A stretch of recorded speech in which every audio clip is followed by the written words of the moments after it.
I'm Logan Crawford, and right now on Spotlight, we have the honor of hosting a thought-provoking author. His name is Edward Korczynski. His latest work is called Magnificent to Mundane, the Church After Vatican II. He takes a critical look at the dramatic transformation in the liturgy of the Catholic Church post the Second Vatican Council. The author masterfully captures the essence of what he sees as a shift from the elegance and sacredness of the traditional Latin Mass to the more contemporary services. The book delves deep into the complexities of these changes and how they resonate with devout Catholics around the world. We're delighted to have this very talented author join us here today on Spotlight. We thank our team at Atticus Publishing for helping us put him in the spotlight today. And we ask viewers like you to support writers like him by subscribing to our channel and by purchasing his wonderful work. Ed, thanks so much for being our guest today on Spotlight. Thank you for that introduction. I appreciate it. My pleasure. As I mentioned to you before we started broadcasting, I was born in the 60s, kind of post-Vatican Council II was when I started attending church. And I remember my mother lamenting the fact that there had been so many changes. She didn't like them one bit. And so, till this day now, 50 years later, a lot of Catholics don't like the changes. What were the changes, and how do you think they actually diminished the sacredness of the rites? I was born in 1947, so I grew up with the Latin Mass.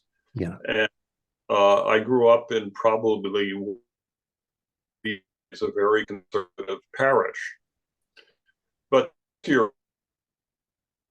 probably the most important aspect of the Mass was the Catholics believed that there was housed the real presence of Jesus Christ. And maybe the most fundamental change, even beyond the Latin Mass, was the fact that in many cases in the new modern churches which were designed, the tabernacles, instead of being at the center of worship, were moved in some cases to remote places in the church.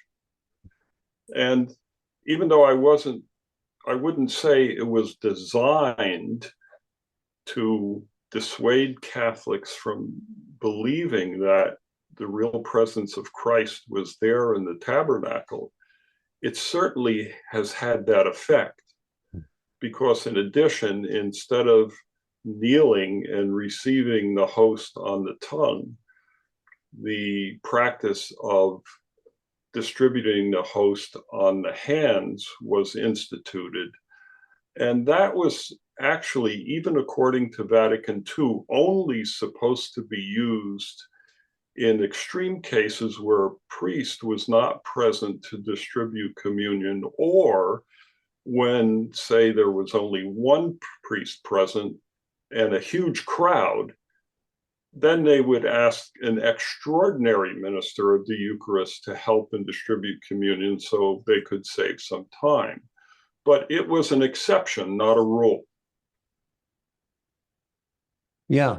So many Catholics till this day receive communion like that. I remember the change as well. And it took a while, I think, for that change to catch on. Now I guess it's standard. Another change, of course, was the Mass used to be said in Latin with the priests facing the altar, not the congregation, correct? This is correct. And again, when prelates these days say we must follow Vatican II exactly as it was written, well, Vatican II says that Latin rite is to be preserved. It said that Gregorian chant was supposed to be preserved.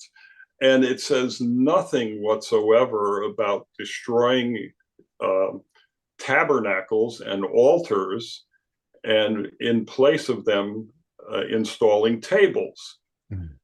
And one very important thing I think about the change from Latin to the vernacular is the fact that Latin was a universal language. As I said in the book, it could have been Hebrew, it could have been Aramaic. It happened to be Latin, but it was a universal language. So any place in the world a Catholic would go, they would know exactly what was happening, because you always had a translation, no matter which language you spoke. If you spoke Italian, if you spoke Polish, if you spoke German or Portuguese, no matter what it was, there was a missal which had the vernacular and then the Latin. So if you were paying the least amount of attention, you knew exactly what was going on. Yeah. Now, the problem is with vernacular, when you travel to a country and you don't know the language, you are lost. Yeah. Not really, but everything's happening in a language that you don't know. A couple of things strike me, Ed. One is the infallibility of the Pope. You know, we're taught that. I went to Catholic school my whole life, I always say. I feel like this current Pope is plenty fallible, but the infallibility of the Pope. So how does that affect your opinions and your feelings on this issue?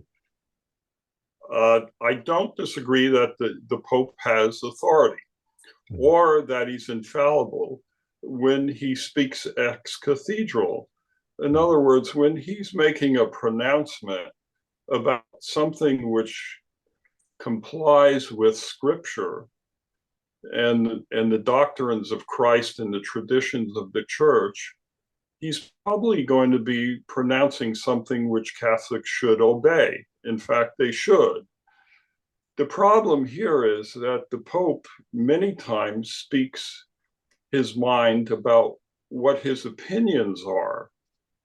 And for instance, with trying to eliminate the Mass, it's a Mass which is almost 1,800 years old.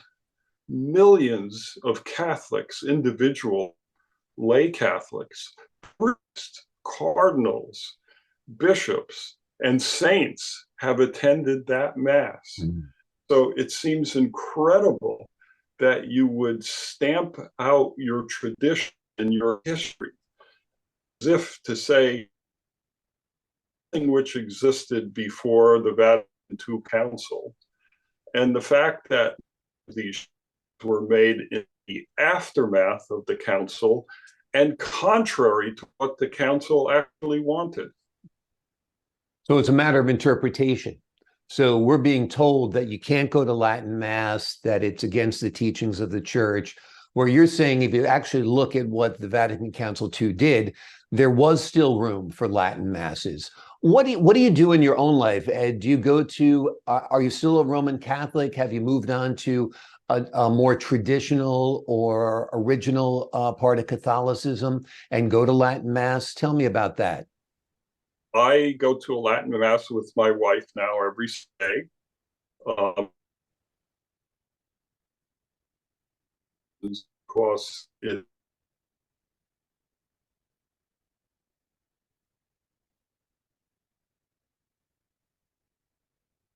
many of the more why the priests are doing that. So he probably would get himself into trouble. I've always been a Catholic, strong Catholic, never had any crisis of faith. When the changes came, like many other Catholics, I simply accepted them because we were taught as when a member of the clergy something, they are telling you the absolute truth. And there was really no inclination to revolt from what they would say. So, but the fact that the Mass changed so much, and also the underlying teachings were beginning to get very foggy and hazy. In the same way that, for instance, the standards for math and English, if students couldn't match those standards, well, instead of giving them extra help, what we do is lower the standards. And that seems to me that that's what the church did. It lowered its standards. And I agree. It's almost like the dumbing down of American society, with standardized tests being pushed aside, with requirements being pushed aside. And the same thing happened, it seems, in the Catholic Church. I mean, I think it would actually benefit parishioners to go to a mass and hear it said in Latin, because it's the basis of our language. It's an important tool in learning. So for many, many reasons, I completely agree with you. I even don't even like the break away from the traditional music in church. I don't like it when they have a folk mass or something, or a rock mass. I mean, I feel like save that for other religions. I'm a Catholic because I want tradition. Do you feel the same way? Absolutely. I think my BA is in music, and I've always been interested in classical music. And as I think I said this in the book, that there are many phenomenal pieces of music written by Beethoven, Bach, Rachmaninoff,